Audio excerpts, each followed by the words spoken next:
Olá, galera! Semanalmente ou dentro do possível, eu vou tentar trazer pílulas, que são trechos de livros que eu estou lendo, que eu estou estudando, para vocês, nesse espaço aqui do Instagram, para a gente conversar, trocar ideias e construir o conhecimento juntos. O primeiro autor, o primeiro livro que eu vou trazer é do Sêneca, Aprendendo a Viver, que é uma coletânea de cartas que o Sêneca trocou com o seu sogro, o Lucílio. Muitas obras de filosofia, quando a gente estuda filosofia, a gente percebe que muitas obras de filosofia são trocas de cartas entre grandes pensadores da época. Até porque, diferente do nosso mundo hoje em dia, de WhatsApp e internet, naquela época era muito comum as pessoas conversarem sobre filosofia, sobre o que pensavam sobre o mundo, sobre a política, sobre o sistema de governo. Então, a gente tem nesse livro aqui um compilado de cartas do Sêneca com o Lucílio. E puxando aqui na memória, tem uma coletânea de livros que tem do Joseph Campbell, muito interessante também, que reúne cartas que ele trocou com vários pensadores da época dele. Clarice Lispector também tem um livro que acho que é troca de cartas com os familiares dela, bem legal, que dá para entender a obra dela. E um outro livro que eu me recordo, que é do Freud, o pai da psicanálise aí, que trocou muitas cartas com o Carl Jung ou Carl Jung, dependendo da tua intimidade como autor, que é o pai da psicologia analítica, digamos assim.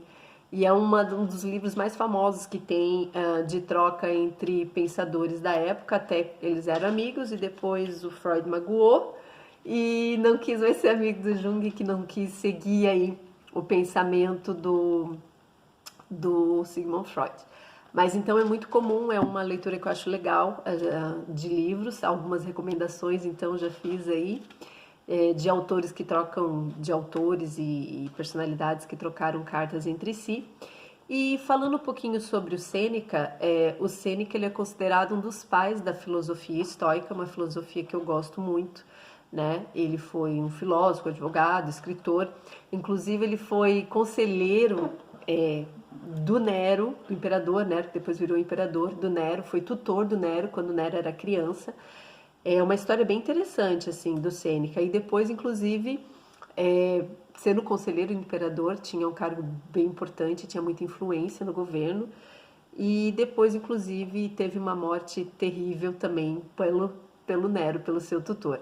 Então, fiz esse comentário sobre o Sêneca porque eu acho interessante qualquer obra histórica que a gente vai ler. Eu acho importante a gente conceituar, entender o momento histórico que ela foi escrita, né? Pensa, Sêneca na época do grande império romano, um dos pais aí da filosofia estoica. Você tem autores que escrevem no pós-guerra, durante guerra, na Idade Medieval. Então, dependendo da obra, eu acho importante a gente situar o contexto da obra, porque tem certos aspectos, nem sempre a gente tem que concordar com tudo que a gente lê, mas eu acho interessante para a gente se situar na leitura. Muito bem, então, além de Sêneca, a gente tem o Epiteto e o Marco Aurélio, que também é considerado o imperador filósofo, que fala sobre a filosofia estoica. Eu tenho uma colinha aqui, tá? Não sei tudo de cabeça, mas conforme tiverem dúvidas e vocês quiserem trocando ideias sobre esse tema que eu tô trazendo inicialmente nessa proposta, vão deixando nos comentários, vão me mandando nos directs aí. Então, por que a filosofia estoica? Eu quis começar inicialmente com a filosofia estoica aqui e abrir esse canal, essa conversa, porque a filosofia estoica ela diz respeito sobre como nós regemos o nosso dia a dia, sobre como a gente transita no nosso dia a dia. Então, o estoicismo é uma filosofia de cunho moral, né? Ele é uma filosofia, os estoicos diziam assim, eu vou saber como é a sua filosofia de vida, não pelo que tu me dizes, mas sim pela forma como tu te comportas, né? Aquele famoso... não... É o contrário daquele famoso faço o que eu mando, não faço o que eu falo, né? Me confundi toda agora. Mas é o famoso, as pessoas falam e nem sempre fazem o que falam, né? Então, os estoicos, eles tinham essa pegada que o que importava para eles era o teu comportamento, né? Por isso que é uma filosofia de cunho moral.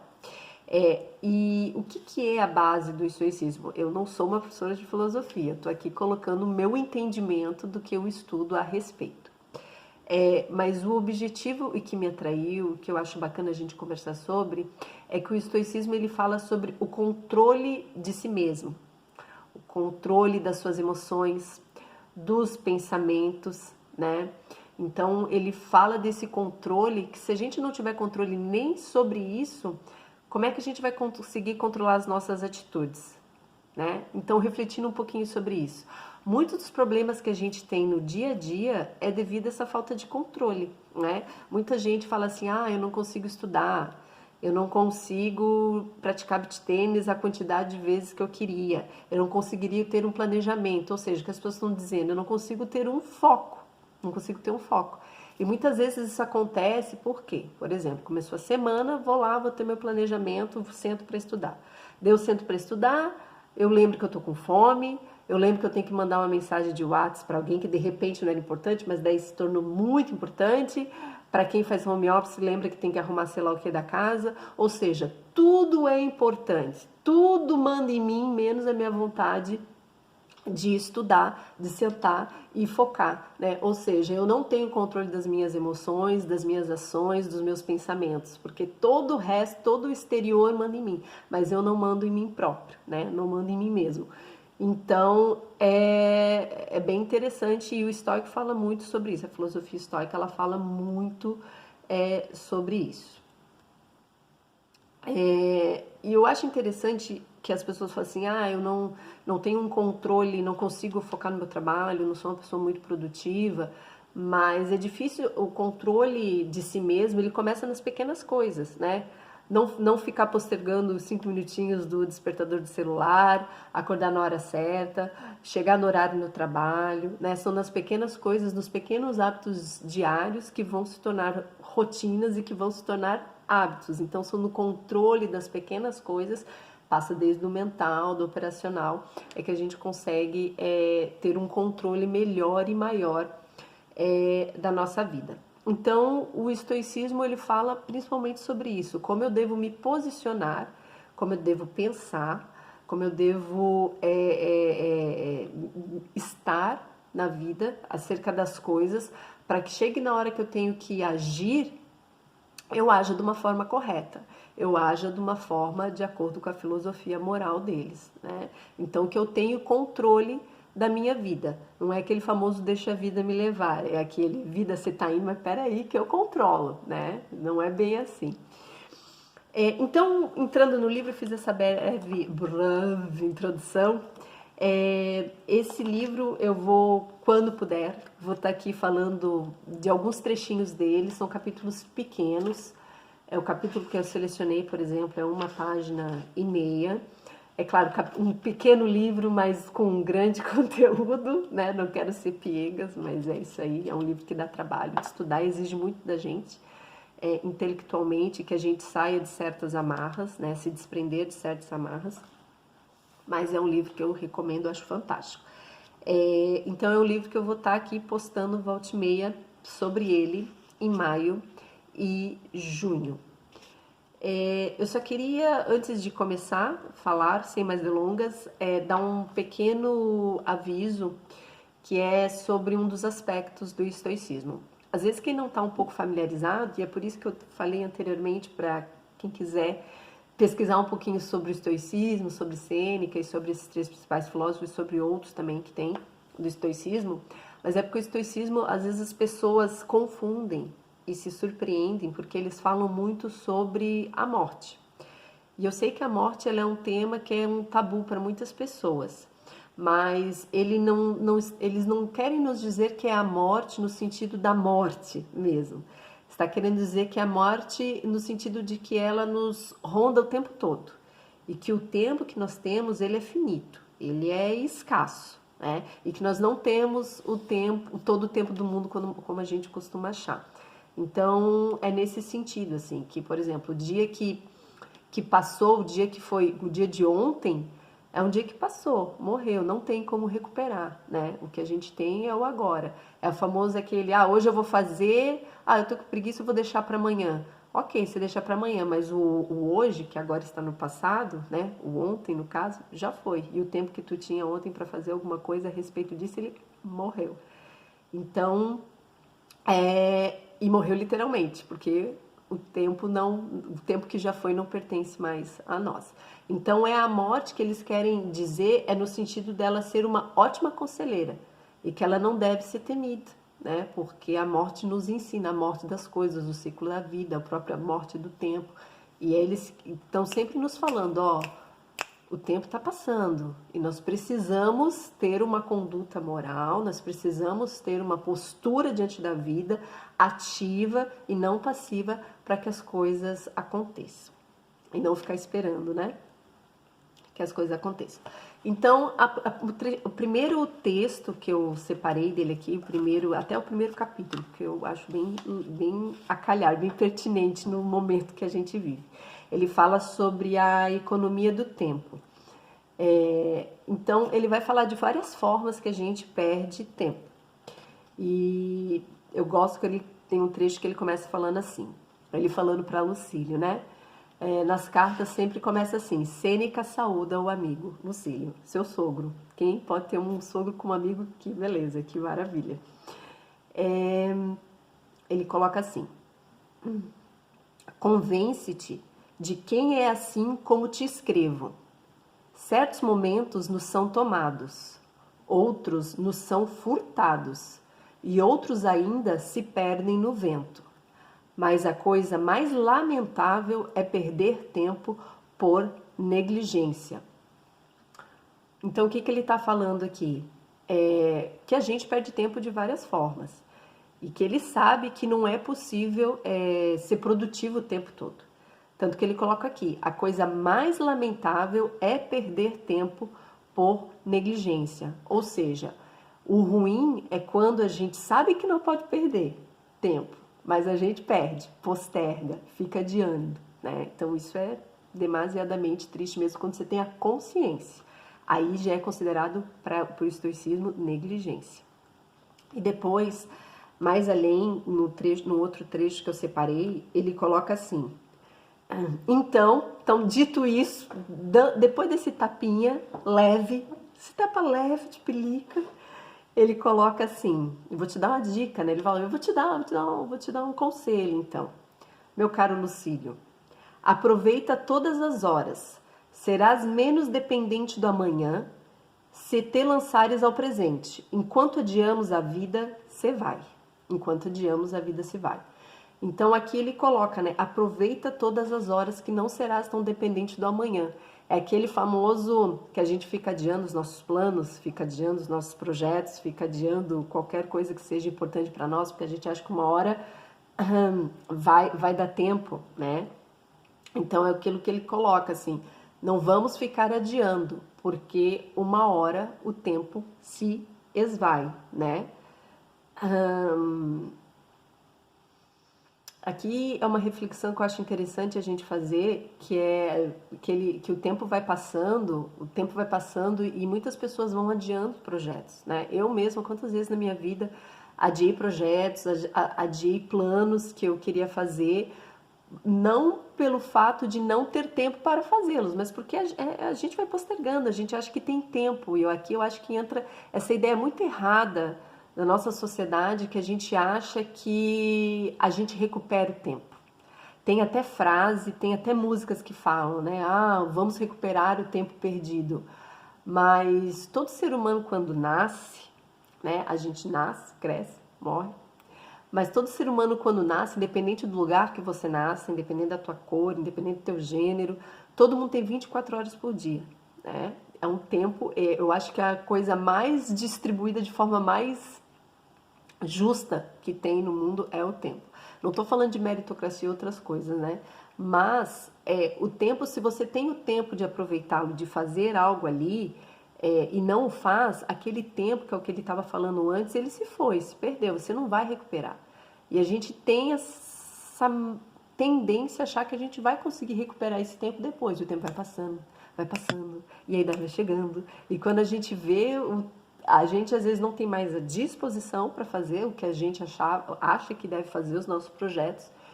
E o tempo vai indo, e o tempo vai passando. Então o tempo, ele é um fator, ele é um item que a gente não recupera.